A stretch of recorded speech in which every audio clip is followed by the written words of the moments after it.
People who have 3-4 years of experience, they think that they are too old or it's too late for them. MEM at Purdue also has good industry connections with a couple of companies. One thing I have to say is the cohort quality of Purdue MEM is very ambitious driven people, because I have been to other universities and they're like very chill, and over here everyone is like crazy. Like, I've done my resume reviews for like 10 times already. I've done my LinkedIn reviews already. I also tried to apply to jobs before I came here. Before even you come here, in most universities, this is what happens. You go, if you come for spring, you can't do summer internship because you have to finish 2 academic semesters or like 1 full academic year. But Purdue is opposite. After you finish your first semester, you get to do your co-op or internship, and you get to do it for almost a year. Did you pay off already? I mean, you have covered your fees? Yeah. Oh my God. So I got both my opportunities from Career Fair. Oh, interesting. 411 companies are gonna be there. It's the largest student-led career fair in entire United States. There are multiple companies like Dell, Walmart, other companies as well. Yes. And then whichever you get selected for. Yes, you work with that. Okay, got it. That is so cool. Before we dive into all the strategies and stories that we're going to discuss in this podcast, let me ask you this. Do you have a clear job hunting strategy to get an internship or a full-time job? Most people don't, and it's costing them opportunities. I've helped over 1,100 students with their strategies through my ultimate job hunting course. And trust me, I'm not even kidding.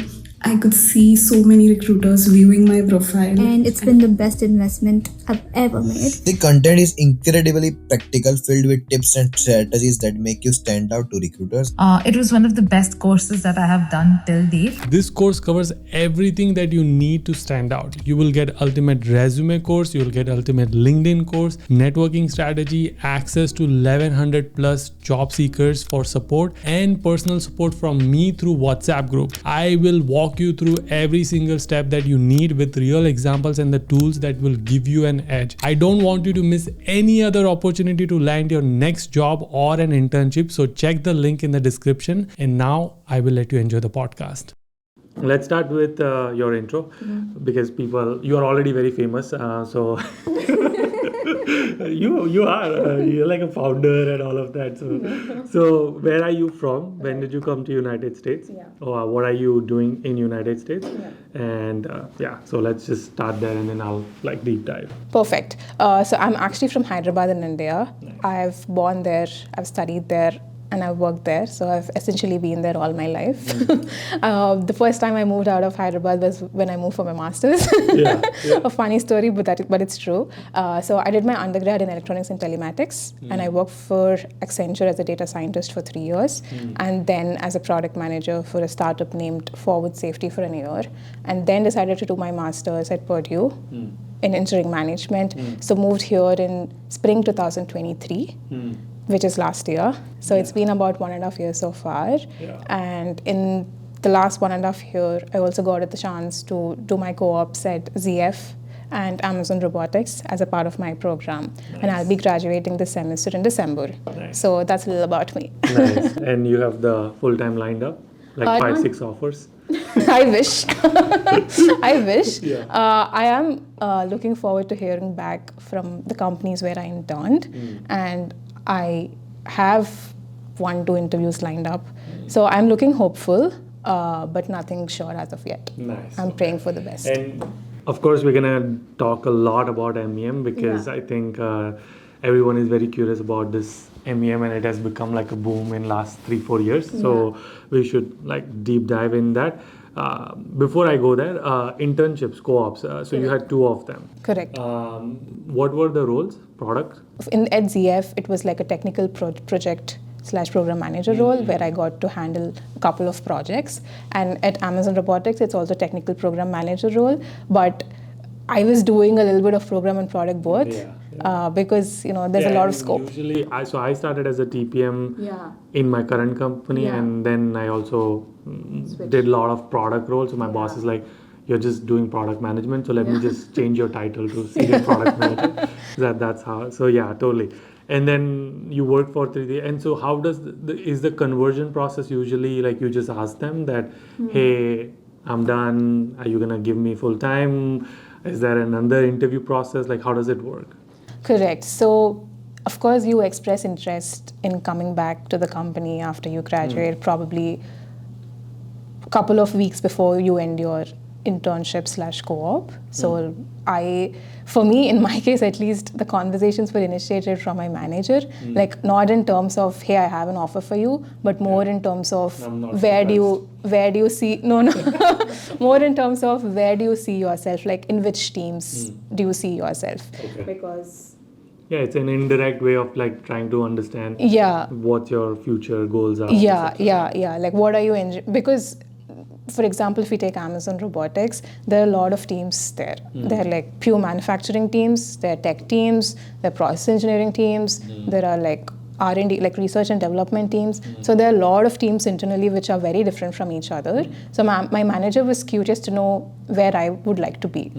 Like, because if you're looking at R&D or new products, it's very ambiguous. Whereas if you go to something that has already been in the line since a couple of years, it's more stable. Okay. So he was like, what do you enjoy more? Like, do you want to be here or do you want to be here? So he did initiate those conversations. Nice. And that helped me also keep checking in with him. Hey, like. Nice. Okay. We will dive into those. I know we're going to talk for like 3-4 hours. So I don't know if this is going to be part of that podcast or not. How we'll splice it up. But I want to go back to where it all began. So you were 3 years of Accenture, and then you started doing product role for a year. And what made you like, I should do masters? Like, why did you decide to do masters, and then why MEM specifically? Perfect.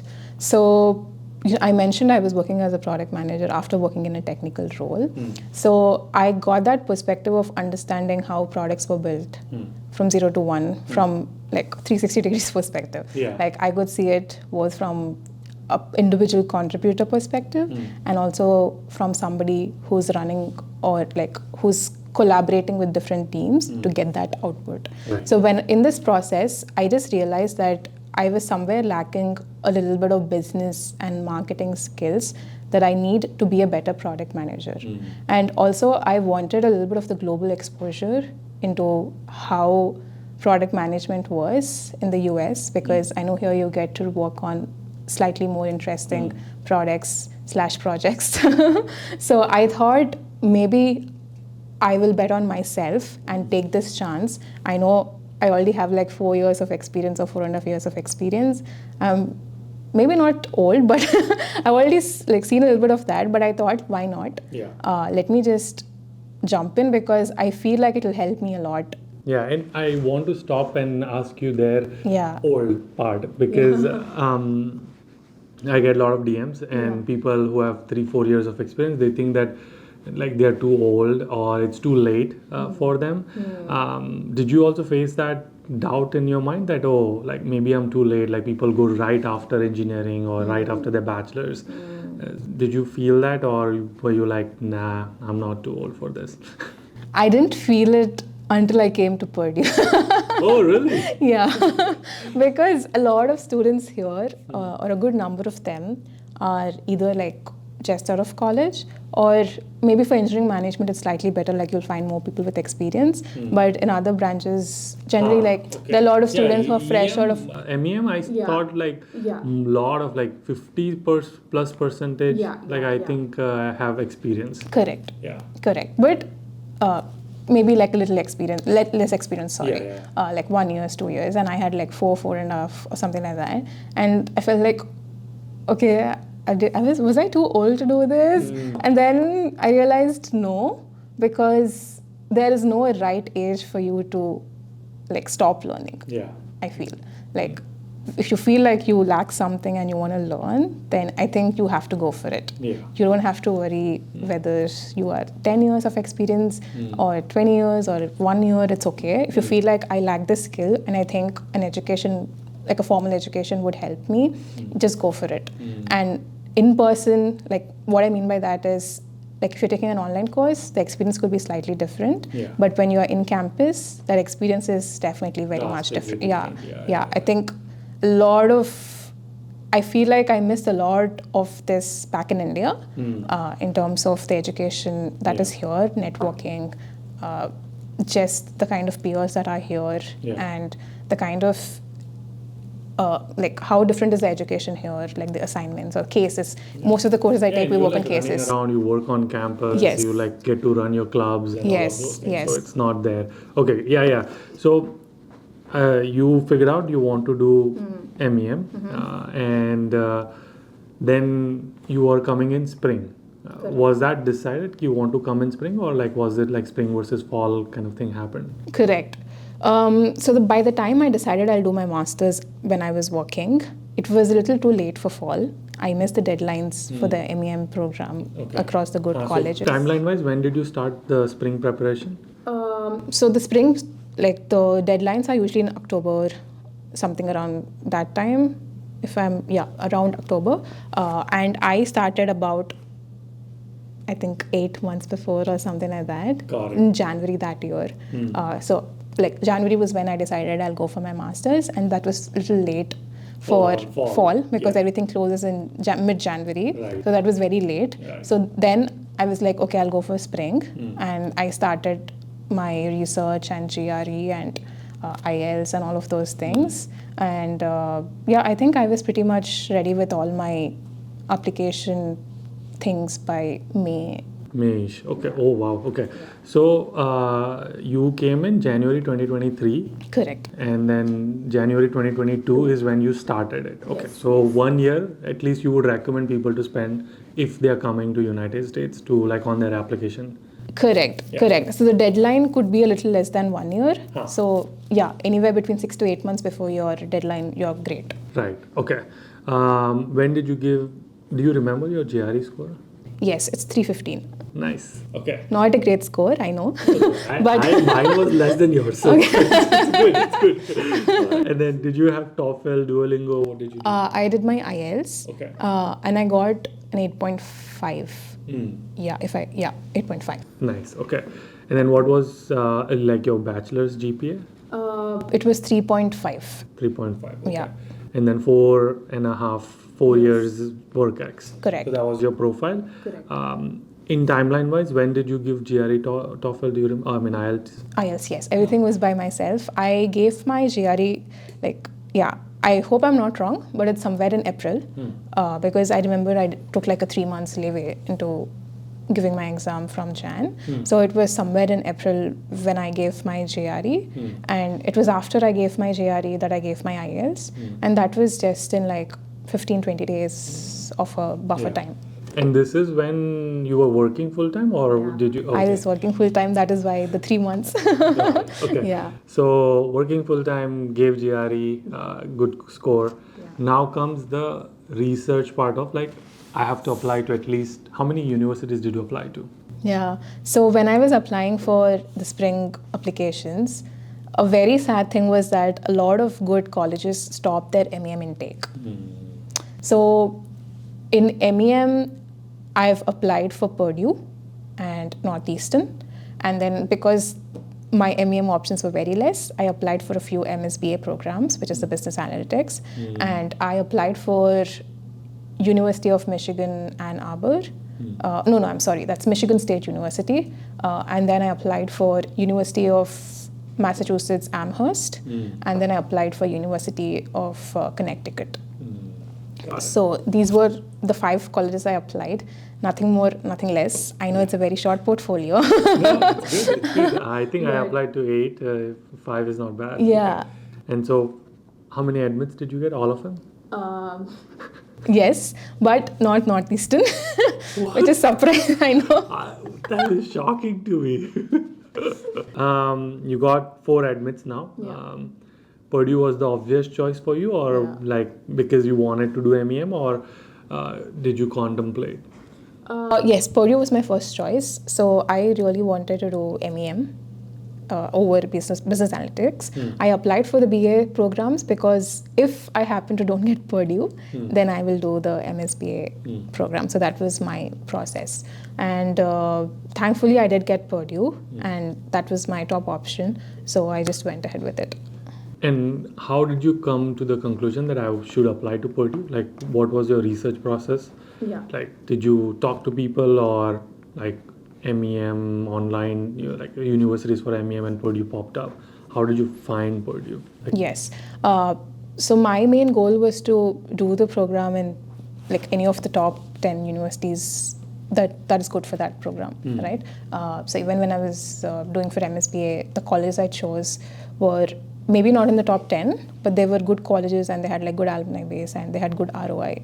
So I kind of shortlisted colleges like that. Right. And even for MEM, I was just seeing which ones are the top 10. So usually there is something called MEM Consortium. Oh, Yeah. So those are like, usually the good ones. So my research started from those 10. Okay. I did a lot of online research to see. And when you say online, what do you mean? So Google search mostly, and then Reddit. Reddit as well? Okay. Yeah, Reddit. Like sometimes students just give an honest feedback there.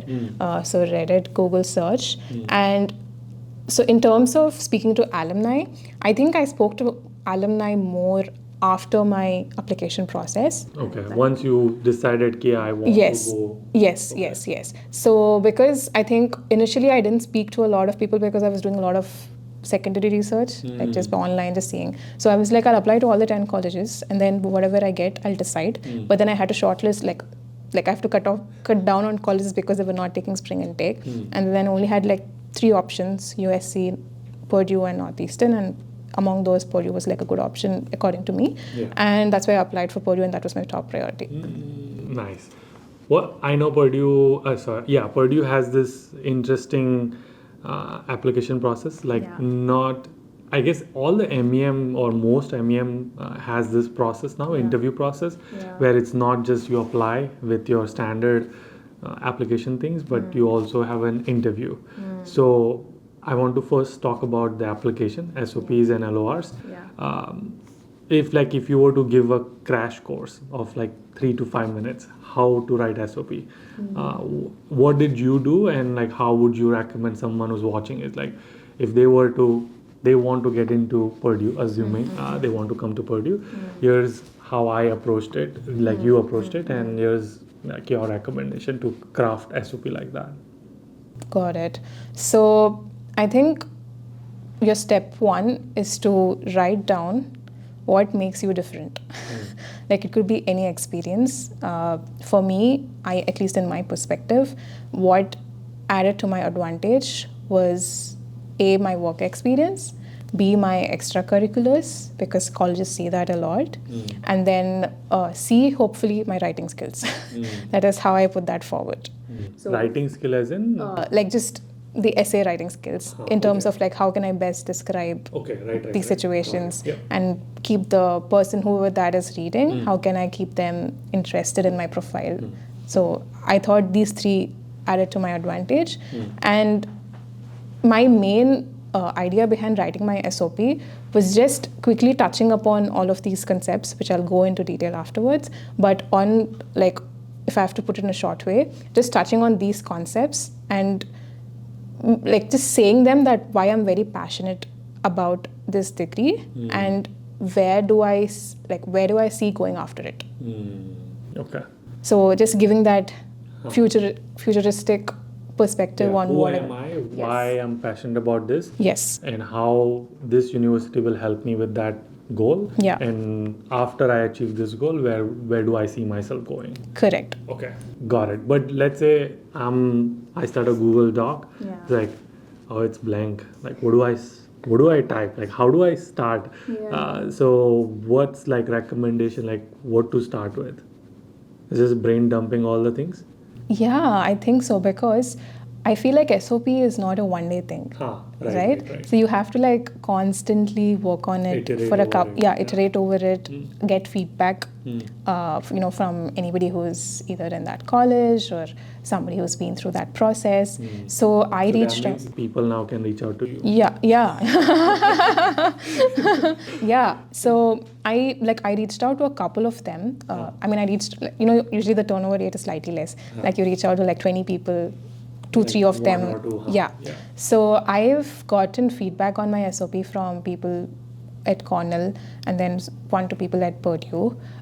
And I asked them for a feedback very specific to like that college and what does that department look for if they have an idea. Like, because every department usually has in the terms like they look for something in specific sometimes. Right now, if they had any knowledge on what they were looking for, sometimes some may focus more on your technical experiences, some may focus more on your holistic profile and your extracurriculars. So just talking to your seniors and seeing in their experience what do people really look for in the SOP, and if the need be, craft your SOP that specifically to each college. Like you can't use the same SOP for all the colleges.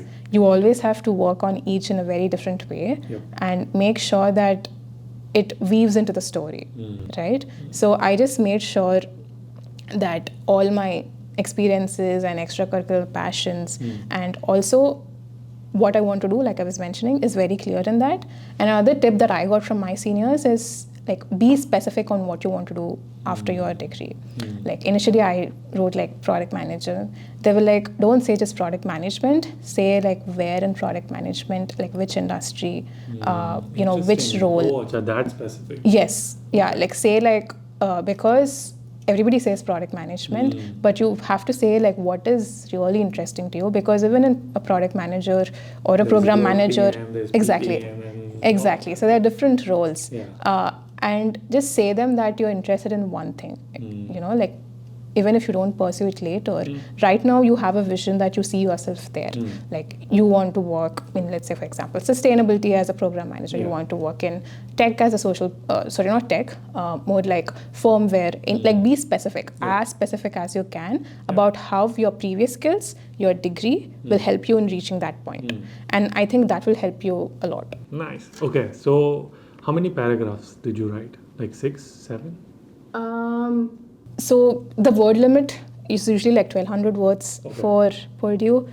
So yeah, I think around 4 to 5 paragraphs. And how would you break up? Like which paragraph is focused on what story? Correct. So beginning, my first paragraph is more like I just want to keep the user's attention. So I usually write like a quick story. I think I wrote about how my interest in using Walkman and like those old devices where you put your CD and play. And then, so my interest in just with those devices kind of led me to pursuing my bachelor's in electronics and telematics. Interesting. And I just the first paragraph is just like a very quick introduction, like an executive summary in a creative storytelling way about what did you do so far. And then each paragraph you dive deep into those experiences. Like for example, your first paragraph could be what you did in your college. If let's say you don't have a lot of WalkX, what you did in your college, and then of course, executive summary, and then you talk about your college, what all you did there, and then you talk about your experience, like professional experience, and then you talk about your extracurriculars. Like for me personally, I was very passionate about working with nonprofits, which probably a lot of people do as well. But I think since my undergrad, I worked with like 5-6 organizations, and I've been continuously at it. So I talked more about that and why I was very passionate about sustainability and all of those things. And I also was part of TEDx, one specific chapter, so I spoke about that. And then in your last paragraph, you just sum it up more about the college. Like so why this paragraph is like, Purdue specific. Yeah, like now that you've talking about yourself, where does Purdue fit in all of this, and where does the degree fit in all of this? So of course you can chop it into 6 paras if you want to talk more about Purdue and you have the word limit. But I think just segregating like this would be good. I used to work on it like every day for a month or so, like just doing my first draft, then second draft, because I know I have writer's block a lot. Like it's not like that easy. So I used to keep continuously thinking about it. And I remember I used to listen to podcasts from some people at Harvard. They have like some specific podcasts, and I used to pick up sentences from there. Because they used to speak a lot about performance, just like you being best at your work and things like that. Nice. Okay. SOP done. You got the admit, then you get an interview call. Yeah. Shout out to Eric if he's watching. I don't know if he's watching or not. But typically you get interview. Eric is, at least when we were filming this, he's the program director, senior director. Yes. Senior director of MEM program. Yes. And so you get an interview call. And how long is this, and like what is the interview typically about? Yeah, I would say it's more like a conversation like what we are having right now. Firstly, shout out to Eric. He's the best. So actually, he makes it feel more like a conversation, just like what we're having right now. I've heard, So he makes it just like a conversation, and it goes on roughly for about an hour. And we just talk about, we just start off by talking about ourselves, like the non-technical or non-educational things. We were talking about weather in West Lafayette. We were talking about, I think at that time it was fall, like when my interview happened. So we were just talking more about the fall weather and how beautiful Purdue was. So it was mostly that.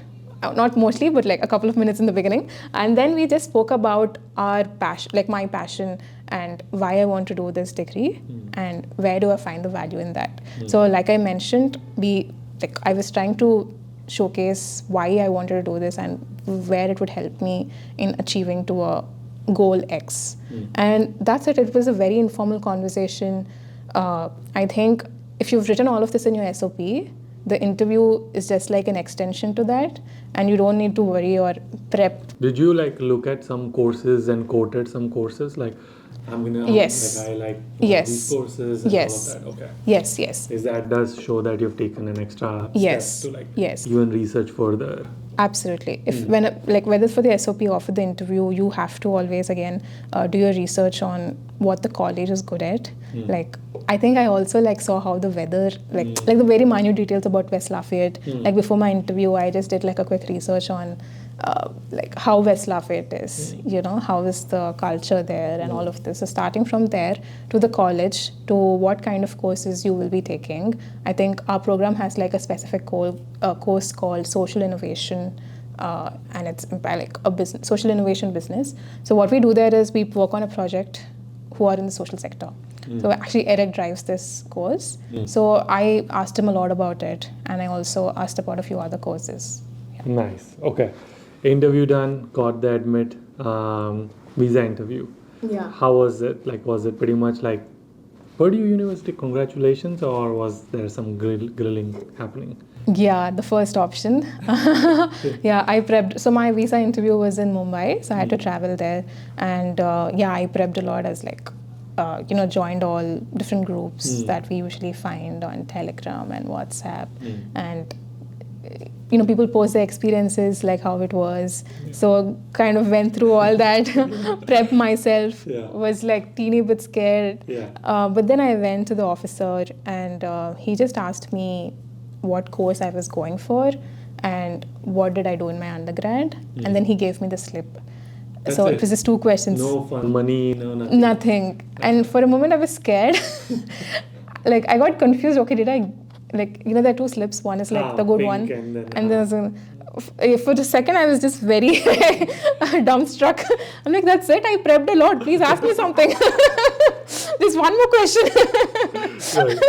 So, but at least in my experience, it was just 2 questions. And then I was done with the interview. When was this? So, admit was August, September? No. So, actually, Purdue for spring, we get in like October. Okay. So I got it. I remember I got my call for the interview on Diwali day that year. That's why I usually I'm very bad with dates. So on Diwali, I remember it quite vividly. And then a week after that, I gave my interview. And just a couple of days after that, I got my admit. So all of this happened in October. So actually, I booked my visa slot with another college because I got the admits from all my business analytics programs quite before, like a little before these. So as I got that admit, I went ahead, I booked my visa slot. And you filled out your DES 160 with everything. Okay. Yes. And then Purdue happened. Yes, and I changed the DS 160 number for my visa slot. I think like I was talking to my cohort members and I had a visa interview before all of them. They were like, "How did you get a slot?" I'm like, "It's just because of another admit." Okay, so this question I get asked a lot that I am waiting for another university, but I've already booked so same thing happened with you. Yes. So you booked visa appointment. Yes. Did you do biometric also, or no, that wasn't done? Okay. That wasn't done. So just DS 160, you paid the fees, booked the slots for biometric and visa interview. Yes. And in between time, you got Purdue admit. Correct. Then what do you do to change it? So you fill out a new DS 160, you get the number, and one option is you go to the profile and there's an option there to change your DS 160. So you change that. Another thing also what I did is when I went for my biometrics, yes, you tell them clearly, even if you did that on your profile, just make sure, just to be safe, you tell them that, hey, I changed my DS 160. Can you just make sure that, the new one is on my profile? Yeah. And, they will do that and they'll just like stick a paper on your thing and just they'll make sure of everything. I think they are quite supportive and like easy with that. Yeah, and no problem at all in the visa interview. Like why did you change or anything like that? No, nothing. Yeah, okay, sweet, cool. So when did you book the apartments, and did you book the apartments before coming, after coming? Yeah, so I got my before coming, firstly to answer, and to expand, I got my admit in October. And I started looking for housing right then because, like I said, Purdue was like my top one priority, and I knew I was going to go to Purdue. And I asked my seniors to send me any WhatsApp or housing groups that they were part of. They were very kind enough to send me a bunch of them, joined those groups, and kept searching for options. And I found one option which was quite nearby the campus. I spoke with them, everything was good. I just said them, hey, I have my visa interview on December 14th or something like that. I like this apartment. Wait, your visa interview is December 14th? Yeah, somewhere in that vicinity. Yeah. When did you fly? I flew on December 25th, around Christmas. Okay, wow. So like 15 days before, 10, 15 days before. Yeah. You were not even sure if you're going to go. Yes. So I actually booked my tickets also beforehand. The flight tickets? The flight tickets and everything. Yeah, so I was really banking on on it. But yeah, so my interview was somewhere in December 2nd week, around 15th. So I just said them that, hey, my visa interview is on this day. I love the place, I'll take it. But just can you wait until I get my interview done, and then I'm ready to pay you everything, like the security deposit and all of that. They were kind enough to wait for me. And once my visa interview got done, I think the very minute I got back to her and I said, hey, I'm good. I got my visa. I can send you the money, and I closed it. Nice. And so paid the money. Was that scary to pay the security deposit without like knowing like, what's going to happen, my money and all of that? Because you didn't know this person, right? Yes, absolutely. I think as an Indian, it's always scary to make payments from like hundreds of miles away, right? So I did make sure that I had a couple of video calls with them. Just got to know that everything is... it's not scam. It's not a scam. She's actually a student. That I just made sure that I asked for her ID and all of that, and they sent me the lease. So made sure I had all those details. And then thankfully I also had a mutual friend at Purdue who was just graduating. So I asked them, can you go and see the place? Just make sure that it's not a scam. And that happened. So then I was good. I think my bases were covered. Nice. Yeah. What's the typical rent for, or like cost of living in Purdue?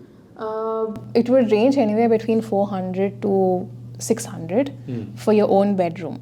Okay. Yeah. So everybody usually typically gets their own bedroom? Yes. So housing is slightly cheaper in Purdue. Sometimes when you're coming for fall, you might face an issue finding a housing crisis. Yes, you might face an issue finding a house nearby the campus because there is a little bit crisis here, and it's like everybody takes their leases like a year before. So let's say I'm starting, like people who are already on campus, I mean, let's say I'm going to be here for my second year next year. Today, this fall, I take a lease. For next fall, yes. Oh wow. Yes. Interesting. Yeah, Because they know that it might not be available, so they want to pre-book it. Correct. Wow. Yeah, that's how in demand the housing is. And also, like, for people who don't know, like, it's college town only, so it's also why, like, it's all students only, so, and there are lots of students. It's a public university, so, Correct. and it's like slightly cheaper than a lot of other universities, so Yes. so many people prefer this university, so okay. Got it. Okay, and so 400 to 600 is rent-ish for your personal private bedroom, and then another 400 for groceries and food and all of that. I don't know. I can say from my perspective, for me it's much lesser. I don't know if it's different for others, but for me, I would say so. My rent at that time it used to be 315. Oh wow! And still personal bedroom. Yeah. That was the only place probably it was that cheap, but then later that also increased to 400 in the last year. But yeah, so my rent used to be around 315. My utilities used to be around 50 for everything like Wi-Fi, electricity, and other things. Even in winter. Yeah, mostly. I think 50 to 70. Okay. Yeah, nice. like, yeah. Nice. If on an average it's 50, probably in winter it'll go like 10-20 bucks more. Sure. But usually that much because we were only paying for Wi-Fi and electricity, at least in that apartment. We were not paying for anything else. So that's why probably why it was a little less. And my groceries would be around in the ballpark of 100. For you, like roughly 500 to 600 is the max. Yeah. Got it. Okay. And that is for 6 months is like $3,600 or so. Yes. And you also didn't have the next 2 semesters because you did 2 co-ops. Correct. Nice. We'll get to that, which is very cool part. Like you can just do 1 semester and then you take off. Fly off. That is amazing. Yeah. So your lease was only for 6 months? Yes. So when I took my housing, it was a sublease, which I took from Jan to July 31st. So the person who stayed before me, they signed the 1-year lease, and I took the lease from Jan to July 31st, which is for 7 months. So my lease ended on July 31st. Okay. And then I had to move. And then you didn't move, you just left the city. Actually, I was here. Oh. Yeah, because my my co-op was in Lafayette. Oh, gotcha. Yeah. Because I was right here, and it was for the next semester that I moved to Boston. Got it. Yeah, Okay. yeah. Cool. We'll get to that part. Yeah. There's so much more to talk. So, okay, you landed from, so apartment was booked. Roommate you didn't have to find because you were subleasing. Correct. And now you are flying. Yes. Where did you flew from? I flew from Hyderabad. To Chicago.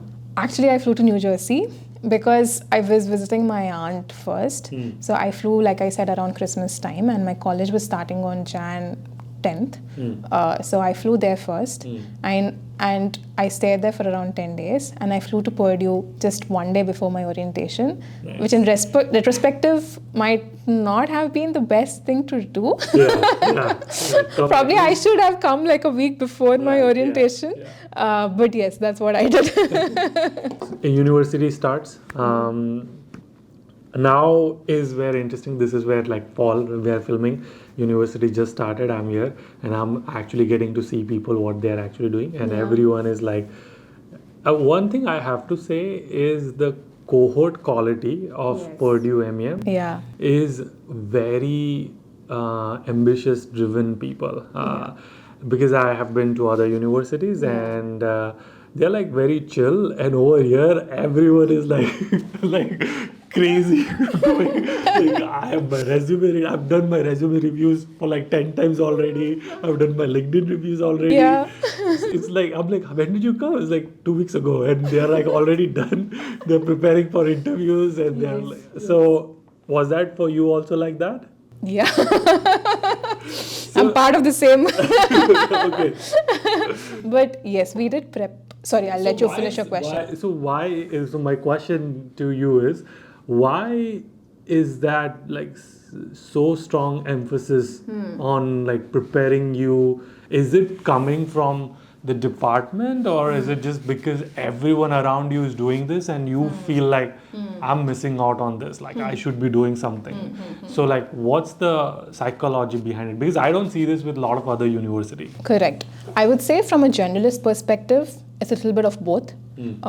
Like I've spoken to a lot of people who are not just part of my cohort but other cohorts, and then some of them have that peer pressure, whereas some of them are really driven to achieve what they want. So from a generalist perspective, it's a little bit of both. Yeah. For me personally, I think when I got into Purdue program, the co-op opportunity just seemed very exciting for me. I feel, let's say you go into a company, let's say you graduate, you go into company X, and you realize you're not enjoying it, right? You then have to like think about switching or whatever, right? It's a long process. Right. But in a co-op, you're getting an opportunity to work with 3 companies in 3 different semesters, if you get an opportunity, right? Yeah, I guess we should explain this part because I don't think people know. Yeah. So Purdue has this crazy thing, which is also again like amazing. Good job, Eric. If you're still watching this, I don't know if you're probably bored. As like you guys are talking a lot, but anyway, so explain to everybody what is Purdue, like the 3 co-op opportunities, especially in most universities. This is what happens. You go, if you come for spring, you can't do summer internship because you have to finish 2 academic semesters or like 1 full academic year. But Purdue is opposite. You after you finish your first semester, you get to do your co-op or internship. And you get to do it for almost a year. Can you talk more about this? Yeah, absolutely. So the one great thing about Purdue MEM is the opportunity to go to do a co-op for 1 year. And firstly, I would like to clear like what's a co-op, because a lot of times like people get confused. Hey, why are we calling it a co-op and not any internship? Like I would say that firstly, a co-op is like an internship, but sometimes companies term it as a co-op because it is during the off summer season. Like usually, most of the companies take interns during the summer. But if they take it during any other time, either probably more than 3 months, because usually summer internships are also for 3 months, then they term it as a co-op. So you can do a co-op in a spring, you can do a co-op in a fall. May not all companies term it that way. Like sometimes even when you're working in spring, they might call it an internship. So sorry if that happens. But usually. And the other thing is also difference between internship and co-op. Internship is full-time. You're only doing internship, like as in you're only working for the company. Co-op usually is like you're doing full-time for the company, but then you're also taking possibly courses. So that's why it's co-op. So anyway, like that is another thing. But so you were talking about Purdue MEM. It's one of the best features. So that's what a co-op is. And so once you're into the MEM Purdue program, whether you are a spring admit or a fall admit, you'll get a chance to work for 1 year after your first semester. So that means, from my perspective, I was a spring student. So if I want and if I have an opportunity, after I'm done with my first semester, I can go for a co-op in summer and then fall and also in the next spring. But you can only do it for 3 semesters. You can't do it. Only 3. Over here, people can barely do it for 1 summer internship. You're like, only 3. Why I say this is because I couldn't work last summer. So basically, I came in spring 2023. I worked in summer 2023. I worked in fall 2023. And then I worked in spring 2024. And then I couldn't work in summer 2024 because I'm a spring student. And also because I've already done with 3 semesters. Like I'm done with my 3 semesters of co-op. So I can't work another semester even if I have the CPT days. Like let's say my 360 CPT days are not done. Okay. Even if I have them, I can't work in the summer because I'm done with 3 semesters. Gotcha. Okay. Yeah, so that's what happened with me. Like I had a couple of CPT days and I was like trying to do it, but then I got to know that Greedy. Like, you got a 3 semesters. a little more. So yeah, that's the thing, and that's why I couldn't work and I went to India. So, but yes, again coming back to MEM, so that's what we do. We have an opportunity if you're interested to work. Again, it's not a compulsion. It's completely okay if you want to stay on campus and work more on your academic pursuits. But if you want to, if you feel like getting that practical experience, then you have the opportunity to do a co-op for 1 year, not restricted to one company. You can work and you don't have to also do 1 year because not everybody will get 3 internships as well or 3 co-ops as well. Or not every company will extend it to entire year as well. So it could be that you get it only for summer and fall and then you go back in spring. But then if you do go back in spring as a full-time student, and if you get again summer internship, you could do it because you did not complete. Okay. Oh, nice. Yeah, so cool. So is that the main, like one of the main reasons where people like, I have to secure it after my first semester because like, you know, there's a pressure that I'm here, I want to do this and everyone is chasing that. I think, like I was telling, because co-op gives you a practical experience into different work cultures, different companies, different industries, Purdue MEM students are really hungry to grab those opportunities and get that experience.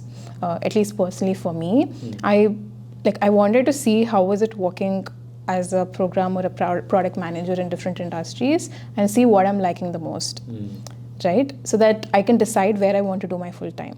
Like, let's say I was from a purely tech background. I majorly worked on data science projects and everything around it. After coming here, I realized how unexposed I was to the other sides of business, like supply chain, logistics, operations, hardware.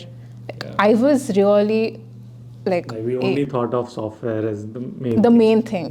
Right? I mean, that's the thing that happens in India, and I hope it's changing right now. But we are often exposed to only this one kind of work, and a lot of people are pushed or like get opportunities in this kind of an industry that we are unaware of what's happening on the other side, which is also a very equally important point of a business. Like a business, unless a software product, it won't run if your operations are not in place, if your supply chain and value chains are not in place, it will fail. You won't get the profits that you want. Right? So I think when I came here, that was like my first aha moment. It is just to see all these perspectives of a business and see which one would I enjoy the most. So my co-op gave me an opportunity to work in the manufacturing industry, both in a non-tech and a tech role, and just see how things happen. And that gave me a better perspective on what I'm enjoying and what I'm not. We are at the first semester now. You landed here. Obviously, you had internships to find. So summer internship and then fall and then another spring. Yes. How the heck did you get in all of this? But before we get there, so were you prepared with all your resume, or did you come here and the department helps you with all your resume, LinkedIn, and all of it? I would say both. So before I came here, I was kind of prepped with my resume, my LinkedIn, and all of those things. So what I did was I made like 3 versions of my resume. So because initially I wanted to be a little broad in my search, because just when I was about to come, don't know if you remember, but there were a lot of layoffs. Yes. When we were all very happy that we got a Purdue admit, just like a month before we flew, things fell apart. They were like all the layoffs happening and everything was going bad. So I thought I'll be a little broad with my search. So I made like 3 versions of my resumes. One was for product management, one was for program management, and one was for a data scientist role, just in case. Just as a backup. So I had those 3 versions of my resume. I got done with however I can optimize my LinkedIn to the best. Maybe not the best if I look back now, but I think at that moment it felt that way.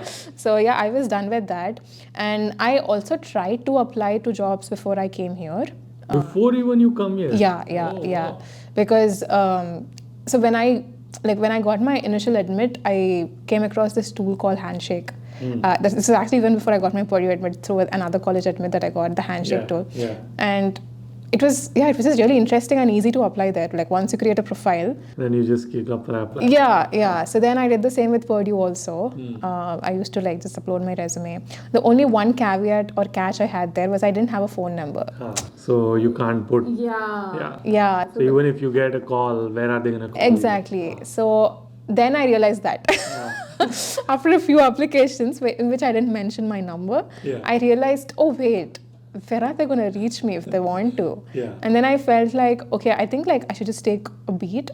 I mean, still apply, it's okay. It's okay. But I think I should increase my applications once I reach US. And I knew once I landed here, I would have a SIM card. And then once I have that number, I could keep it there. And, that would probably be better. So then I waited. I used to do a couple of them on Handshake and LinkedIn, but then I think my process amplified once I got my card. So in the first semester, how much does Purdue brand or the MEM program helps? Because I think the perception is, what I'm learning is that it's the people, and of course I think the career advisor, Eric, everyone is very supportive of you getting this co-ops as well, because they also want you to be successful. So how much of it is Purdue and how much of it is you as a student, or is it combination? And definitely I think it's a combination for sure. I can talk more on what aspects of the department has helped me a lot. First, I think following up on the last question we spoke about, the reviews, resume reviews, LinkedIn reviews.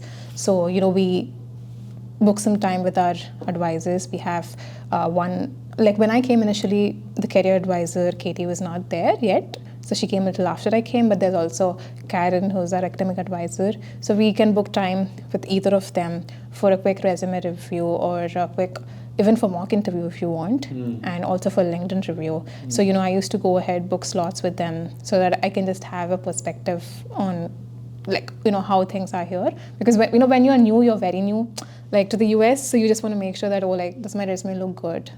Does it, cater to the needs to what recruiters are looking for here? So, yes, so first thing, you can do those sessions with them.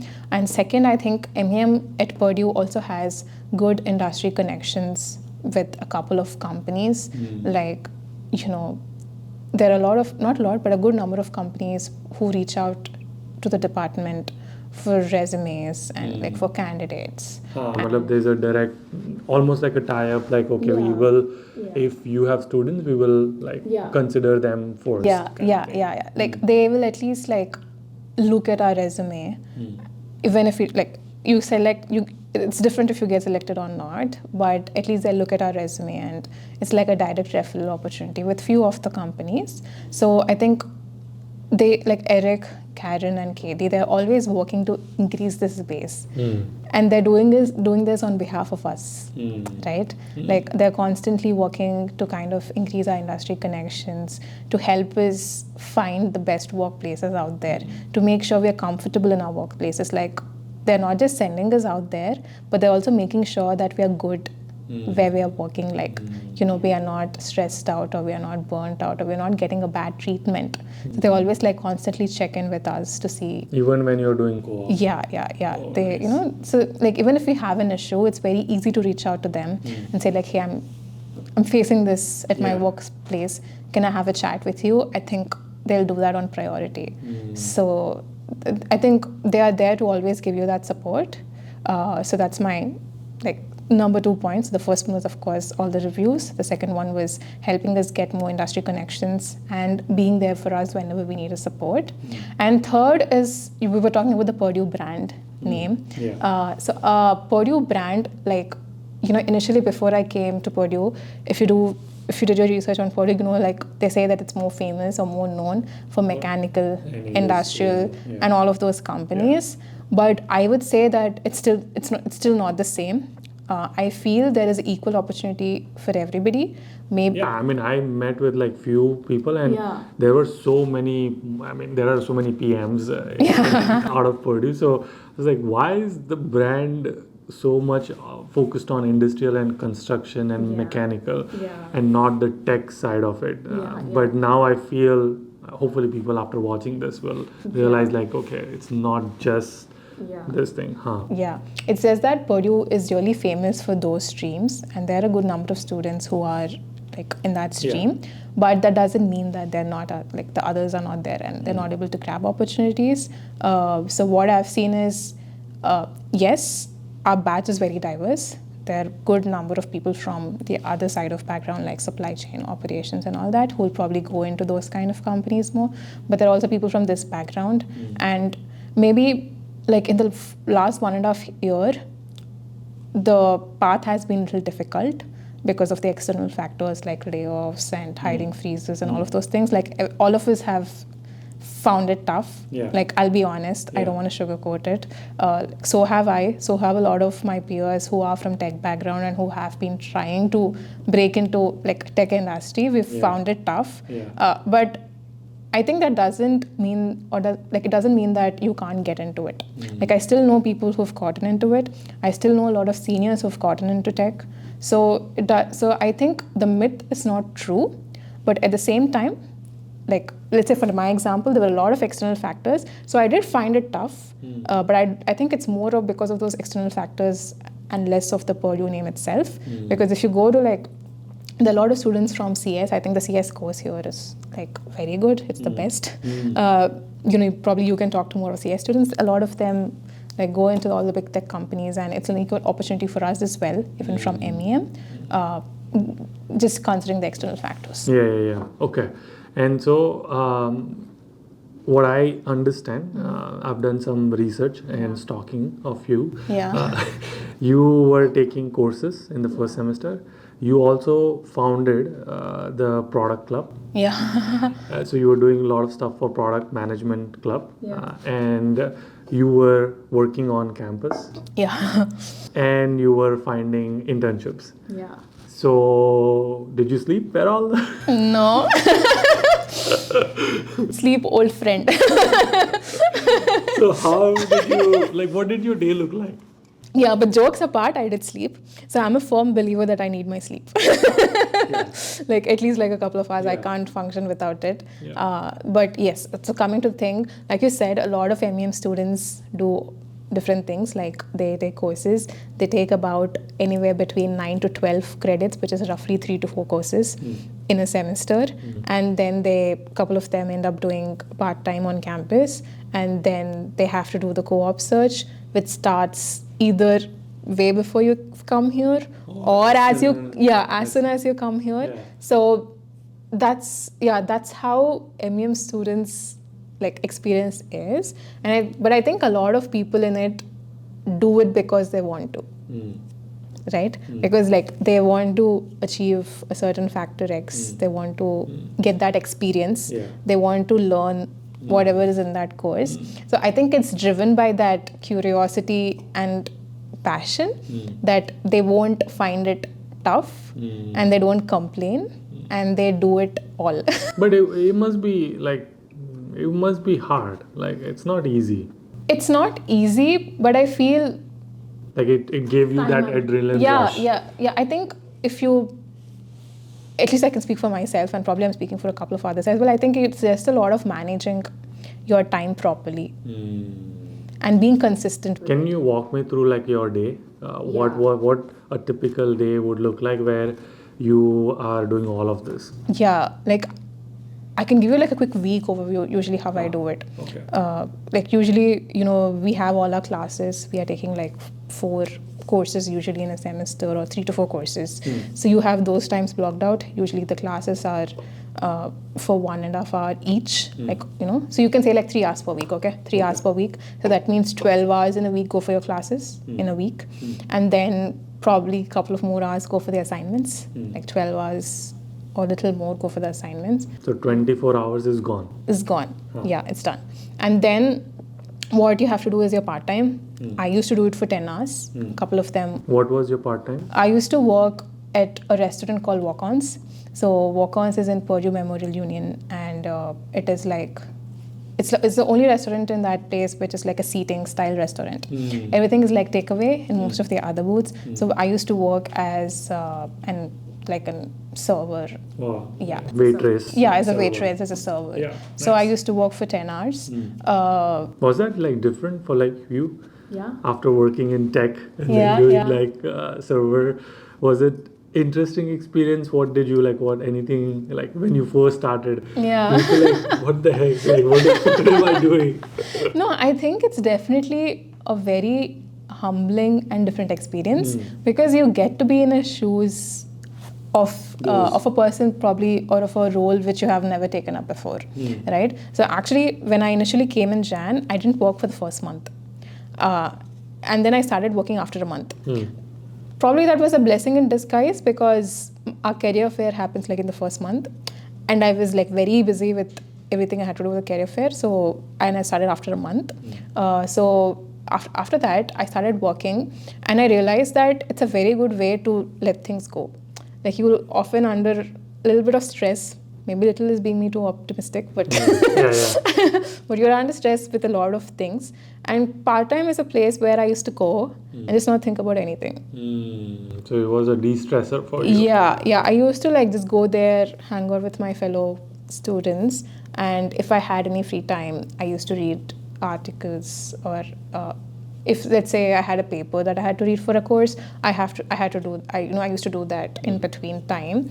But at least I think I would just use that time to not worry about too much, and maybe just like press the restart button at least for that day, you know.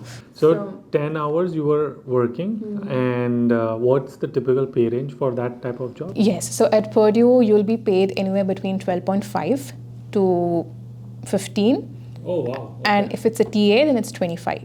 Oh wow. So does MEM have TAs? So you can do a TA, but it's not like in the MEM department. You have to reach out to the professors outside.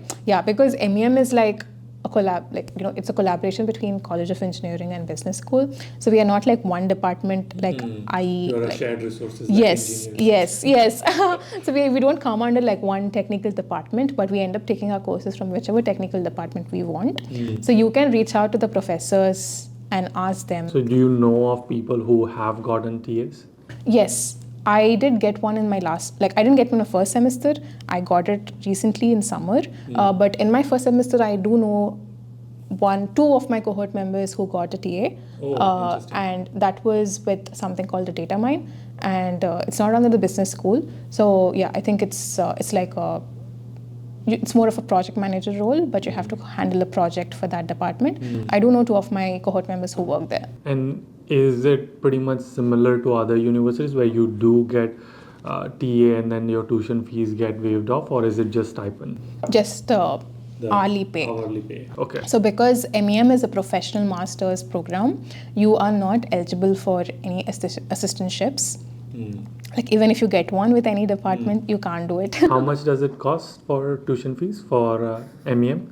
It's in the ballpark of 45,000 for the fees, just the fees. So not bad. Yeah. You too probably paid off. Yeah. Maybe a little more. I was joking. Did you pay off already? I mean, you have covered your fees? Yeah. Oh my God. I thought you were like saying yes as in like masti mein. Okay, nice. Okay, cool. We'll get to that part in a minute. So TAs are possible, $25. Yours, like the dining jobs, server jobs, building managers is another one common one I've heard. So they are like $12 to $15 around. Okay. Yes. Just a small correction. So the TA is $25 only if you work in the business school. Any other TA in College of Engineering will pay you like $15. Yeah, Okay, that's what I mean. Yeah. Got it. And this is only if you're doing MEM, then you don't get tuition fees waived off. But if you're doing like industrial engineering, I've heard that, and like data science, they do get tuition fees waived off. Yes. Is that correct? Yeah. Yes, absolutely. I know a lot of friends who did that. Yeah, exactly. Okay, cool. So All right. So now, in your case, you worked only 10 hours. So we are going back to your schedule. 25 hours is class and assignments. 10 hours of job. So now 35 hours is gone. And now what? And now you also started a club, which would take another time of yours. Why did you start club in first place? Yes, I think it was just to find a community which kind of resonated with what I wanted to do and what I didn't have in terms of that.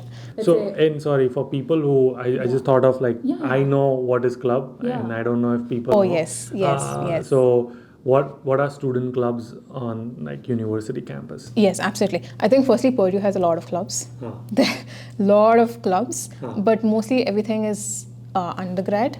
I think for the undergrad level you find much more. Like, let's say if you have to put it in percentages, I would say 70 to 80% of the clubs are like undergrad run, and then the rest of them will be grad run. So a lot of clubs on a lot of different things. Like you can pick up any vague topic like skateboarding or cook. If there is cooking. There are so many clubs that you're often confused which one to be a loyal member of. That happened with me. Like there are also like salsa classes that keep happening. I know a lot of people who went to that. So any hobbies, interest, there will be a club for yes. And there was no product management specific club. And you're like, what the heck? I'm going to start one. So you started one. And what does it mean to start a club? Correct. So, the initial idea was how should we do it? Like, okay, I want to start this club, but how can I do it? So I spoke with Eric. I just said them that, hey, I know this is like, it's not at least operational. Like, we want to do something. Like, I can reach out to my cohort members, see if anybody's interested to be part of the club, and we want to do something. Like, how can we do it? Like you said, the question was how. So he said me that there was something on the paper already, but it was not operational. Like, there were a couple of our seniors, again, probably had the same thought as me, who went all the way to get it registered, but they didn't manage to do any events. So it was not operational. So that was the tough part. So then we thought that, okay, there is something already on the paper, but for this club, or for like both of these ideas to merge, like that official club, and now for us to be a part of it and make all those changes, it's a little bit of paperwork. And then he suggested, why don't we try it out unofficially? I'll support you, like whatever you need help in terms of financially going forward, we can talk at a later point. But why don't you start it unofficially, like as a part of the department, like a subset of it, and then do what you want to do. Like, just go ahead. Like, you want to reach out to speakers, you want to conduct events for the students, just go ahead. Like, nobody's stopping you. So we had a chat with him, and then I reached out to my cohort members, seeing if anybody was interested. So a couple of them were. So we all came on board. We're like, let's do it. And so that's how the idea was. Like, that's a quick story about how it started and why it started. I think we were talking just to get the product community together, and probably went about how we are not getting the right role, or how our interviews are going bad, or just kidding. Just kidding. But the idea was to just get people together and probably just skill up. That's it. So that's what happened. And then in summer last year, we started our events. So summer 2023, we started our events. We did virtual initially because, like you said, a lot of MEM students go on co-ops. They're not usually on campus. So most of them were not on campus. And we were not on campus. Even the club members were not on campus. So we took the virtual route in the first summer semester. And then in the following semesters, we did an equal partition. Like, we used to do 2 or 3 in-person events, on-campus events. And then we used to do a couple of virtual events. And I'm just glad that we stuck to it consistently. Like, the team, everybody in the teams has been really driven and passionate about making sure that it is sustained and it is built in a way that it goes forward and it doesn't stop. And that whole team is really proud. And I know you're here for the product conference. That was I was going to get to that. You organized this, the product management club organized this first biggest, I guess it's one of the biggest like in-person product conference at Purdue, where you brought in director from Indeed and like Allegiant and all different Nvidia and Apple, like ex-Apple product PM person. I was here, and this is probably also where like you got the budget approved and you have to like spend money and fly them all in. So it's like you get like real program management experience as well. So that was cool. I'm like so excited, like, and that I know I was vlogging it, so hopefully that either that vlog is come out already, so people already have an idea. If not, then they'll see it. Okay, so you were doing all of this, and now you're also managing your time to find job hunting. How was your job hunting journey? Like, what did you do? Like, what is the first step did you do in terms of finding co-ops? Perfect. I think my strategy was probably not the same as everybody else, but for me personally, I was more constrained on the role than the industry. When I initially came, like I know I told you that I made 3 different resumes. In that, my top priority being technical program manager and product manager, and data scientist was my backup. Didn't want it, but I was still applying in the initial days. So I was more constrained on the role. Like I really wanted to get experience in technical program management or product management because I worked before for a couple of years. So I was applying to all the openings, like the different openings, either through referrals or connections.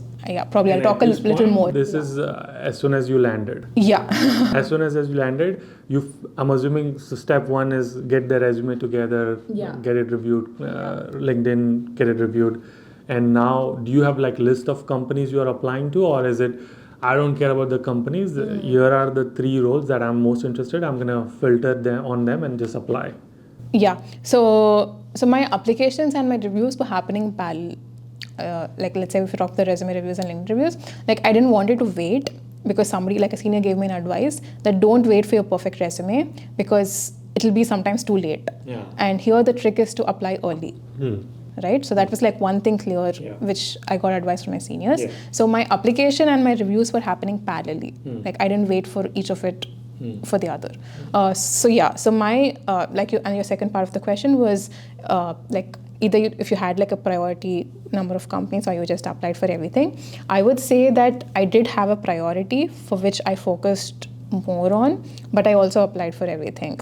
At least at that time it made sense because like I mentioned, the market was very bad when I came. It was very tough to just get into anything.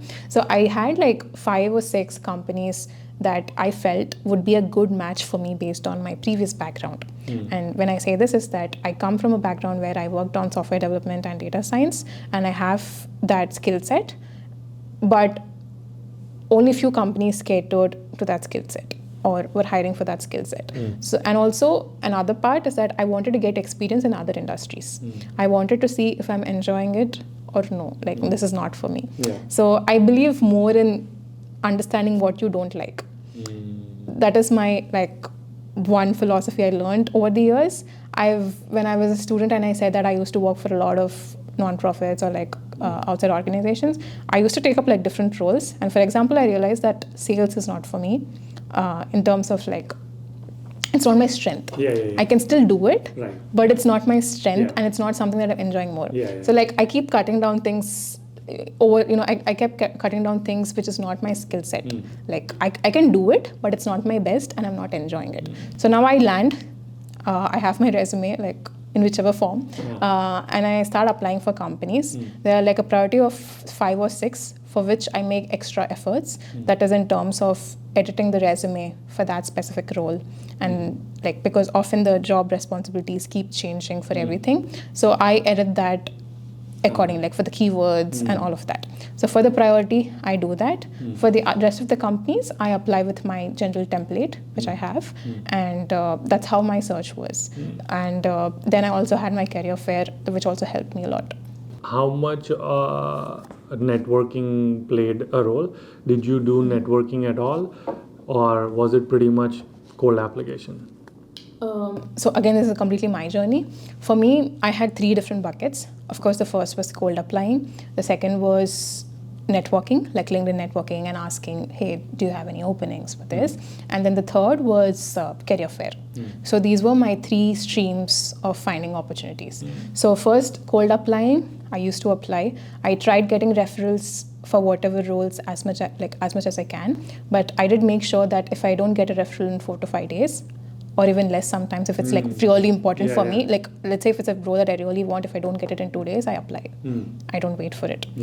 So that's one thing, the cold applying and referrals. The second thing is LinkedIn networking. Yes, I used to reach out to like 5 to 10 people in a day. Okay. Of course, there could be some exceptional days, but at least my target was to reach out to 5 to 10 people every day. Send out those connection requests at least. Because if you send 10 requests... And I'm assuming you are kind enough to send a connection request with a note. Yes. I think I saw your video on this. Yeah, that was, I think, very important. And even our department kind of makes sure to, like when they do the LinkedIn sessions, they make sure to tell us that always add a note. So yeah, I do add a note whenever I'm sending a LinkedIn request. And because LinkedIn requests, like, the turnover is sometimes very less. It's such an underrated thing, but I don't understand why people don't do it. Like, I got like 15 requests yesterday and none of them had note. I was like, what the heck? Anyway, so like, how do you expect me to know who you are and wanting to connect with me? But regardless, that's my venting. I know. So second bucket, LinkedIn. You would reach out. Ideally, people would respond. You would get on a call, maybe building that relationship, coffee chats, and then hopefully that turns into an interview call. Yes. Okay. And then the career fair. Now you had 3 internships. 2 internships, and so but then co-op was 3. You said. So I worked for 3 semesters, but I worked in the same company for 2 semesters. Okay, got it. Okay. How did you get? Which bucket got you the co-ops? So for me, probably again very different. So I got both my opportunities from career fair. Oh, interesting. Okay. Yeah. I also got my full-time through career fair and my internship through career fair. And I tell people this a lot that please go to career fair, because I think most people think and most seniors say that nothing is going to happen to career fair, so don't go, like don't bother, they only hire Americans or they don't hire international students, so nothing is going to happen, so don't do it. But I'm glad, like now there's one more example where you have gotten it. So walk me through, and career fair is happening tomorrow or day after tomorrow, so I'm excited to see the madness behind that. But how did you get it? Yeah, absolutely. So my first career fair, like I was telling, was on Jan 31st, and I landed it in Purdue on Jan 10th. Okay, so 20 days mein career fair is happening. Yeah. And same happens for fall also. People land in like August, and then September 1st, 2nd week, career fair is usually in the range of 3, like in 3 weeks, you usually have your career fair. Like in the 4th week or something, you'll have your career fair. So, and it's more chaotic in your first semester because you've just landed, and if you're a person like me who landed 1 day before, even more bad, don't do it. And then you have to figure out your classes. Because in your first week, you usually attend a lot of classes and decide which ones to take. Is there a problem like ASU and other universities have where you don't even get to pick your classes because everyone has already booked it? Sometimes, yes. But one good thing about MEM is that you get a priority when you're booking classes over other technical courses. Nice. So another shout out, thanks to the department for letting us, do that. Because let's say if I want to get into a management course or an engineering course, you will be given a slight priority, or you will be, so basically we get time slots for booking our classes, like initially when we're doing it for our semesters. So MEM students get it a little before than the others. So that way you have more chance of getting into the class. But if by any means you miss that deadline and at a later point you can't find the class, then yes, you have to wait for anybody to drop out. Right. Okay. Sorry, you were continuing career fair. Yes. Career fair, so like I was telling, 3 weeks you have career fair. In that, usually like the first week, goes for deciding. 3 weeks of career fair? No, I mean, sorry. In 3 weeks, we had the career fair. Like, you land on X day, and in 3 weeks, you usually have your career fair. In that, the first week goes for your classes, deciding what to study, what not to study, what projects to apply to, and all of that things. And then, usually you have like 2 weeks to figure out the IR or like the career fair. Yeah. Sorry, IR is Industrial Roundtable. That correction. Yeah. So, usually what we do is we have an app. We see all the companies that are coming there. And also we see what kind of career fairs are happening. So sometimes there are different industry-specific career fairs. Like, for example, this time, we have a semiconductor career fair, wherein there are like 15 companies only from the semiconductor industry, apart from the other ones as well. It's so cool. So all the electric people must be so happy, like NVIDIA. And Yeah. So at that time when I came, there was one for industrial engineering as a whole, and then there was one for computing people. So that whole week you will see something or the other happening, and you're usually busy with going and pitching yourself for the whole day. So, and right now for people they might be watching next year.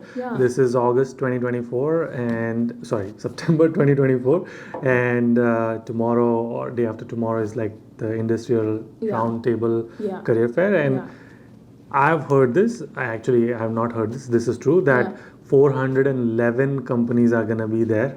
That is crazy amount of company, and this is also I've heard. I don't remember who told me this, but it's the largest student-led career fair in entire United States, and I was like, wow. So I'm excited to see that. So so in your case, these career fairs were happening multiple electrical or semiconductor, industrial specific, computing specific, business specific, and you have an app where you see which companies are coming. So how did you prioritize? How did you go about getting your career fair? Yeah, I think, of course, I had my resume prepared, and then you go through the companies, you do your bit of research, because when initially I looked at those companies, a lot of them were foreign to me.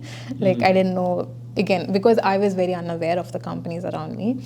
So, other than tech.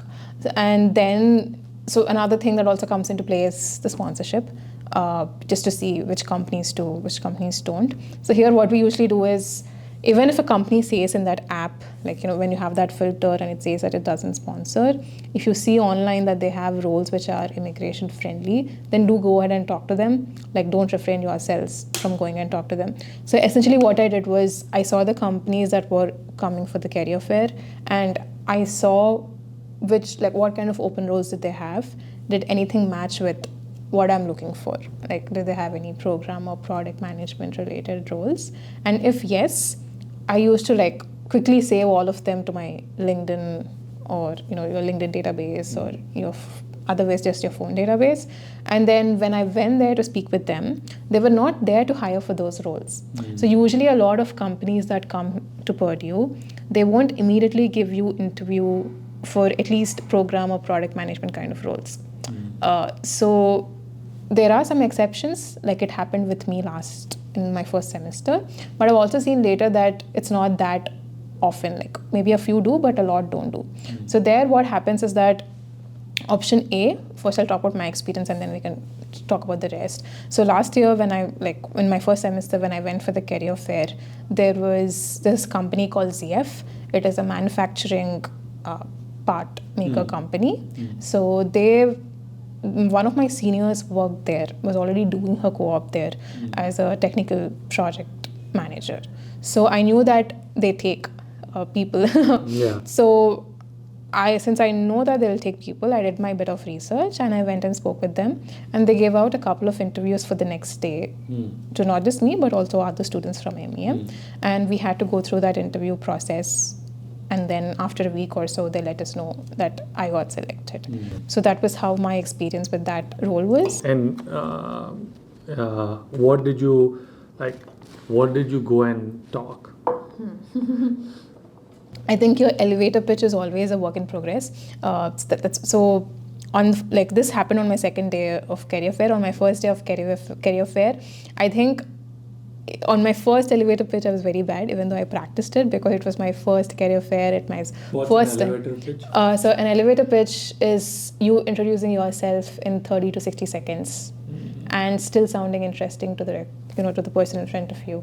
And so you have to sound interesting. You have to say how you fit the role. You have to say why that company has to take you, and you have to do all of this in 30 to 60 seconds. Yeah. It's an art. Yeah, it is. Yeah. which I'm still mastering. Yeah, How did the interview conversation happen? Yeah, I think a lot of research on the company, what they're doing, what this role entails. Firstly, there are two aspects of the interview. One is your generic program management questions, and the next is doing a lot of research on company and seeing what they're doing to understand, how's the culture, what they're looking for in a candidate, and all of those things.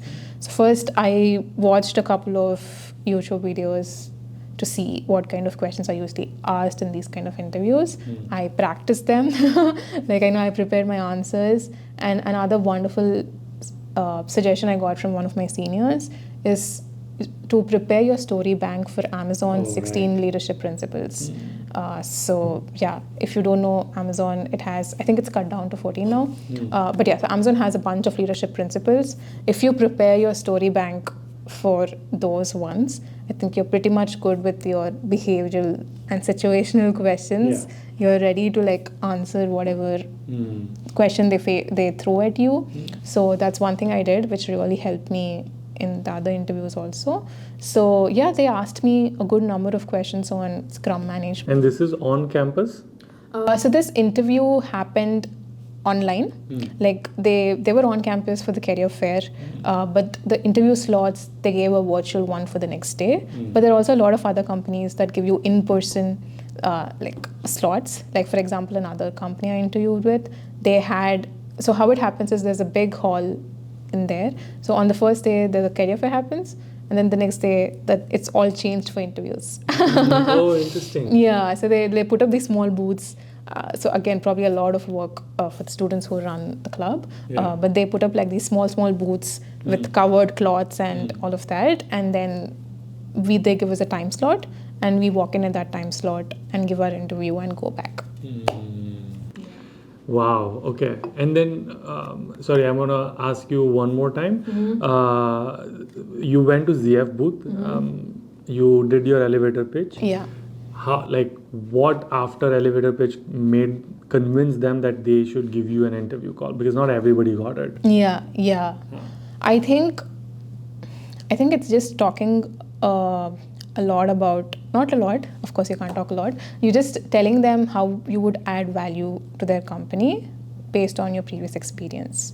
And so to do that, you had to know what they value so that you can add value to their value. Yeah. Okay. I think you can just do you have to do a little bit of research before you go to that company. Let's say you didn't get time to read about that company beforehand. Even if you're standing in line, usually career fairs, 20-30 minutes, you wait in a line to talk. Yes. So make sure that you read about them. Make sure that you see what they're doing, because it shows. I've been in a situation at another conference where I didn't prep, and I could see the conversation falling. So that's what I say, that even I'm not a pro at it. I've seen a lot of situations where I failed, but I've learned through them. And that's why I say that read about the company, read about what they're doing, and don't try to fake it when they ask you something, because you will see the conversation clearly dropping and it will show. Nice. Amazon Robotics, how did that happen? Yeah, so I was working at ZF, and thankfully I was nearby to the campus. So I came down to another career fair that was happening in the fall. So they were at the career fair for one day. So I went, I spoke with them again, did a lot of research on the company, and I just spoke to them very quickly about how both my previous experience and also what I'm doing at ZF currently is good for what they're looking. It clearly adds up to the role that they are looking for. So I spoke about that quickly to the recruiter. She just gave me her contact details, reach out to me after this. I'll let you know when the role opens. So there were 3 things that got me in contact with Amazon Robotics, and I think my career fair worked out, but I'm not sure. So the first was my career fair. The second thing was I went to GHC, which is the Grace Hopper conference. So there was Amazon recruiter, like they were not in the career fair place, but they were actually outside the career fair, and she randomly reached out to me and invited me to an Amazon networking event for 2 days. So there I met a couple of recruiters. So that is way 2. And the way 3 is, just like I was mentioning how MEM has some industry connections with different companies, Amazon Robotics is one of them. And we the department sends all the resumes for specific roles that students are interested in to them, and they often look at it, even if you don't get selected, they will look at it. So these were the 3 things or 3 ways that I reached out to the company or got in contact with them, and probably one of them worked out. Nice. Okay. So it's interesting that you didn't have your Amazon one already figured out. It happened while you were doing your ZF one. Correct. Nice. Okay. And one other thing that I've also heard, I don't know if you got the opportunity or not, but MEM also has this student consultant options where you do a course, and then these courses are like, I think you work for a company as a corporate companies, and then you are like a student consultant and you work on one of the projects. So what is this course? Yes. So we have 3 courses like that, like not just specific to one department, but in general that we have opportunity to. So the first is called a corporate consulting course, where it's more like, let's say if you're working like a business consultant, you'll be given a problem statement. You have to work with them for a time period and give them a recommendation on what they should do on that problem statement. So it's more like a real life situation.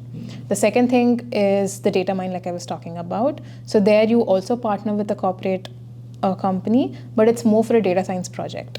So you work on a technical data science problem for them through the semester. And the next one is the social innovation project that I was talking about, where again you also work with the company, but it's in the social sector. So I've done corporate consulting and the data mine, and I'm doing the third one in my current semester. So in my first semester, I worked with Dell as a corporate consultant. Like Dell Technologies. Dell Technologies, yeah. I worked with them for a semester-long project, and I worked with Walmart for the data mine for a data science project. So those were 2 of the projects that I worked on in my first semester. And right now I'm working with another. It's a Brazilian company, and it's called Cafe Apui, and it's a social impact company, and I'm working with them right now. And how do you go and find these companies, or the course I took the course. Do I have to go and find this company, or the companies are already lined up and you just have to apply for it? How does it work?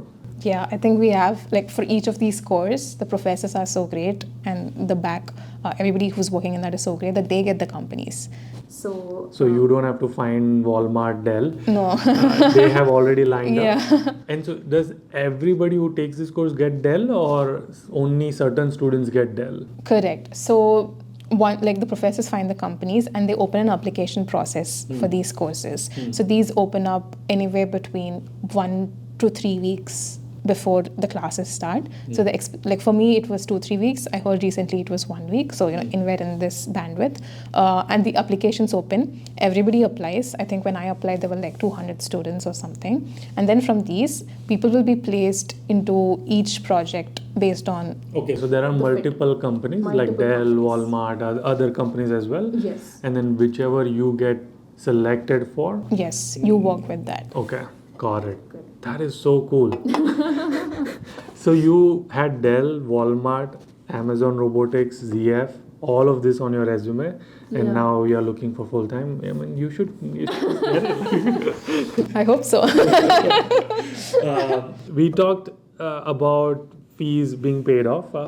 That is because you worked for almost a year. What is the typical pay range? It could vary anywhere between 25 to, I would say, 65. depending on the location. hour. Yeah, per hour, sorry. Yeah. Depending on the location, the company, all of these factors, like, because I've seen a lot of my friends move to, let's say, something like California or do something in Indiana. So it would somewhere vary between 25 to 65. And because it's 25 to 65, so that's like anywhere from $5,000 to $10,000 a month. Yeah. And since you're working for almost 12 months, that would be $100,000 or so. so that definitely covers the entire $45,000 Purdue tuition fees, MEM fees. Yeah. And that's how you were able to cover that. And that is the biggest ROI, I would feel like. Before even you graduate, you have paid off your entire tuition fees. What a relief, right? It is actually. Yeah, it is. Like you're not stressed out.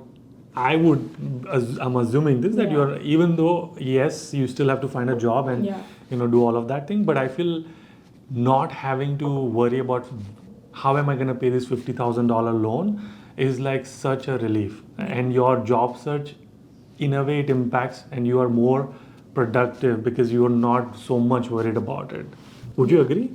Yes, I do think that it's one less thing to worry about. Like we were talking, usually like in between 1, 2, 3, I don't know what's going to happen. But I think it does give you a state of ease. And a lot of times when I speak to my cohort members, they say that they don't mind moving back to India because they've already because they don't have any financial burden. They got all the great corporate experience. Correct. So it's definitely a good thing. If, let's say, if you get to work for even 6 months, sometimes you're able to do it, you're able to cover it. So it's a I would say it's a very good ROI, and probably also one of the reasons why I chose Purdue. Like for me, I think ROI was very important along with the education, because I was funding myself, right? So I thought Purdue it's good from both worlds. Like it gives you that experience and also it helps you get a better ROI. I love this. Yeah, did you face Big Boss drama? It took a U-turn. So just to get it right, so is Big Boss drama like with your roommates? Roommates, batchmates, college, Okay. You're the actually first one to say yes. Oh, is it? No, I wouldn't say like yes. But I would say that, so usually what I say to people is when you're doing a master's, it's also a great learning about how to deal with people from different perspectives, different opinions, different vision for things. So at least for me personally, because I realized that it's very different. Like probably it's also how it is in the workforce, right? Like once you go and work as a technical program manager, you have to collaborate with so many people, and that interpersonal relationship is so important. So you learn how to just deal with this, and you also learn how to be thick-skinned. Like, I shouldn't worry about that. Like, it's not worth my time. And whereas, okay, if this is, then I'm going to go and just talk to them. So I wouldn't say it's Big Boss level drama, thankfully, because you also find a bunch of good people who are always there to help you and support you.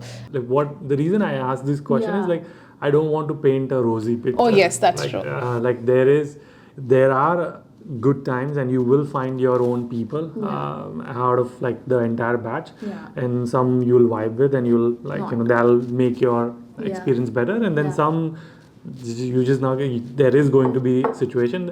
I just don't want to say that like your life is going to be amazing, because it's not, and it's fine. Like even if you face the situations, it's fine. It's but okay. I don't come with an expectation that it's not going to happen to you. That's true. So okay, cool. How safe is Purdue? Oh, Purdue is very safe. Purdue is. I saw people like you told me that 2 a.m. people are walking and no problem. Yes. So at least in the campus, very safe.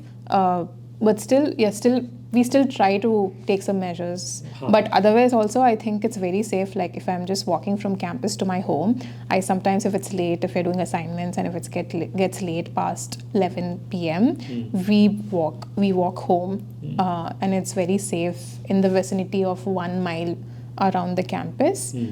Probably a little farther, I'm not the best person to answer this because I've not stayed, but anything around 1 mile, it's pretty safe. And you'll always find students walking in the night because it's like you mentioned, it's a college town, and a lot of students who are usually awake till 12 a.m. to do their assignments. So that is when you're submitting 2 minutes before. So you will find a lot of people just walking on the campus as well. So it's very safe. Probably a wrong picture compared to other parts, but I would say it's pretty safe. Nice. Okay. So final question I have for someone who's done entire masters for free. So you didn't do it for free. You earned it and paid it off. Correct. But what would be your advice to incoming MEM students or incoming Purdue students? Good. I would say prepare yourself for whatever you want to achieve. And what I mean by that is, let's say if you want a co-op, if you want to intern somewhere, it does take a lot of hard work, but don't be bogged down if it doesn't work out. Because while I'm talking about all the good things that happen as part of MEM and as part of our co-op searching and the opportunities, there are also times when you don't find the opportunity that you would look for, and this is not because of you, but it's because of a lot of external factors as well. And I would say that the only thing that you can control is what you can input in that process. You can probably consistently skill up yourself. You can see which is not your strength. Like I didn't do well in an interview, and then I realized what I was doing wrong, and then improved on it by practicing. So just realizing what your weakness in that process are, and then constantly working on it, constantly skilling up in any of the technical side of things. So that is in your control. But there are a lot of things which are not. So even if you don't get an opportunity and don't work for 1 year of co-op, it's fine. It doesn't mean that you won't get better opportunities. I know a lot of people who didn't do a 1 year co-op and still are in a better place. So it's completely fine. And another thing that I believe in is that I might not always get the opportunity I'm aiming for, but whatever opportunity I get, I make the most out of it. I make sure that I do everything there before I leave. Even at Purdue, whether it was I did all of my efforts in the job search, of course, but when I saw okay, there's something missing in terms of the product management club and everything, I did that because I saw the value in that. And even during my internships, maybe they could be not the ones that I always hope to get or prioritize, always from that top priority of companies. But once I got that internships and once I went into it, I made sure that I did everything to the best of my capabilities before leaving. And hopefully that will always come back to it at a later point. Nice. Love it. Before we wrap, do you have any advice for people who are looking for co-ops or full-time job and they are in this process? Yes, I think I would say so the trick here is to be consistent and not be bogged down when you're not seeing results. So there could be a lot of times when you get an interview, it goes well, but you don't get the role. I've had so many of them. There have been situations where I interviewed 2-3 rounds, and then they said, hey, your interview was a success, but we couldn't map you to a role. So there have been many situations like that as well. So why I tell this is because, again, it's not always as rosy. There are a lot of ups and downs. Maybe I've given 15, let's say for example, I've given 15 interviews, only a couple of them have worked out for me, right? So probably there are others for whom it's worked out well. So that's why I always say that this is just my journey, and maybe it's not the best, but it's the best that I could do, right? So just don't be bogged down. Take it as a learning experience and be consistent in your efforts. It may not work out today, but eventually you will see something that works out for you. And that's how I've believed in things. Even initially, let's say when I was just out of undergrad, like I wanted to go to a company X, and I went till the last round and I didn't get it. I was so like frustrated, and then I joined another company, but that actually turned out to be a much better opportunity than what I would have gotten there, and that led me to get like a 2x increase in my raise in my salary pay when I moved to another company. So just be consistent in your efforts, and things will definitely come back to you at a later point, if not today. That's all I believe. Nice, love it. One last thing, I've also noticed the MEM program has a lot of experienced people. So I get this question asked a lot. Should we come without experience? Should we come with experience? In my opinion, I feel if you're coming without experience, you are in this market, you're going to struggle a lot. But on the flip side, if you're coming with an experience, but you just have the experience for a namesake and not really like actually learn things, you're in the same boat as people who don't have experience. So like actually do things and learn things and build skills and then come. That is my opinion. What do you think? Yeah, I think I completely agree. Like I've heard companies say that they don't want experienced candidates because they want to train their candidates who don't have any experience previously. Like they want to take them who have that energy, and then they want to train it on that, because let's say if you have experience in another thing and that's not what the company is looking for, then they'll take a new grad and they'll just go ahead with them. So I think there is flip side to both, definitely. But to be honest, I think it's very unpredictable. I don't have a black and white answer for this, but even if on one case, if you're coming with no experience, make sure that, like you mentioned, you skill up and do projects, take on a bunch of projects. Make sure that you're showcasing your work and showcasing your enthusiasm for that field, which will work in your favor. And if on another side, if you're coming with experience, I think you still have to do all of this. Doesn't mean you can rest. It doesn't mean you can rest. So I unfortunately don't have like a black and white answer for this. That is an answer as well.